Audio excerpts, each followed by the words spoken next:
Polygraph test. కోల్కతాలో junior వైద్యురాలిపై అత్యాచారం case దేశవ్యాప్తంగా సంచలనం సృష్టిస్తోంది. ఈ కేసులో అరెస్టైన ప్రధాన నిందితుడు సంజయ్ రాయ్ను సిబిఐ అధికారులు విచారిస్తున్న విషయం తెలిసిందే. తాజాగా అతడికి లై డిటెక్టర్ పరీక్ష నిర్వహించేందుకు కోల్కతా హైకోర్టు అనుమతి ఇచ్చింది. ఈ నేపథ్యంలో అసలు లై డిటెక్టర్ పరీక్ష ఏంటి, నేర పరిశోధనలో లై డిటెక్టర్, నార్కో అనాలిసిస్ పరీక్షలు, ఇలాంటి పరీక్షలు ఎందుకు నిర్వహిస్తారు, ఈ టెస్టుల వల్ల కలిగే ప్రయోజనాలు ఏంటో తెలుసుకుందాం. పాలిగ్రాఫ్ టెస్టునే లై డిటెక్టర్ అని కూడా అంటారు. దర్యాప్తు అధికారులు ప్రశ్నిస్తున్నప్పుడు నిందితులు నిజాలు చెప్తున్నారా లేక అబద్ధం ఆడుతున్నారా అనే విషయాన్ని దీని ద్వారా గుర్తించవచ్చు.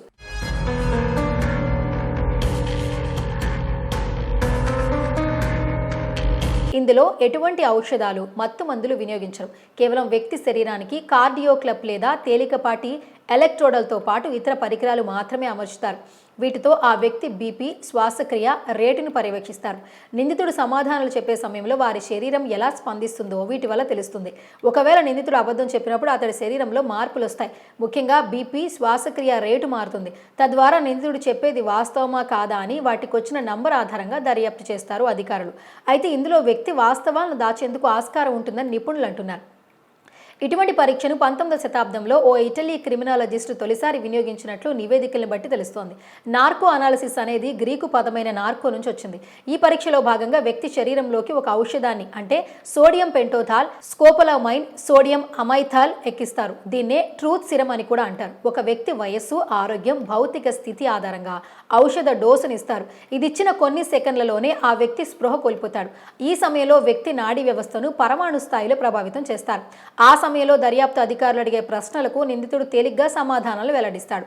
స్పృహలో ఉన్నప్పుడు చెప్పని విషయాలను స్వేచ్ఛగా బహిరంగపరుస్తాడు. ఆ సమయంలో ఆయన పల్స్, బీపీని నిపుణులు అనుక్షణం పర్యవేక్షిస్తారు. ఒకవేళ అవి పడిపోతున్నట్లు గ్రహిస్తే వెంటనే నిందితుడికి ఆక్సిజన్ అందిస్తారు. పాలిగ్రాఫ్, నార్కో అనాలిసిస్ టెస్టులకు ఆ వ్యక్తి అంగీకారం తప్పనిసరి. అతడి అంగీకారం లేకుండా brain mapping, polygraph, narco analysis టెస్టులు నిర్వహించకూడదని సుప్రీంకోర్టు ఇదివరకే తీర్పునిచ్చింది. అయితే నార్కో అనాలిసిస్లో వ్యక్తి ఇచ్చే స్టేట్మెంట్లను ప్రధాన సాక్ష్యాలుగా కోర్టులు పరిగణించవు. కేవలం వాటిని ఆధారంగానే తీసుకుంటాయి. ఈ పరీక్షలు నిర్వహించేందుకు మెజిస్ట్రేట్ అనుమతి అవసరం.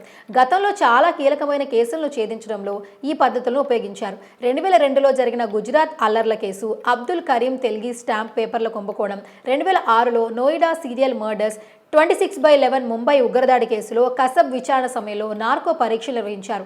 అలాగే 2022లో ఢిల్లీలో శ్రద్ధా వాకర్ను అత్యంత కిరాతకంగా ముక్కలుగా చేసి చంపిన కేసులో ఆప్తాబ్కు పాలిగ్రాఫ్ పరీక్ష చేసిన విషయం తెలిసిందే. తాజాగా కోల్కతా వైద్యురాలిపై అత్యాచారం కేసులో నిందితుడికి పాలిగ్రాఫ్ పరీక్ష నిర్వహించేందుకు కోర్టు అనుమతి ఇచ్చింది.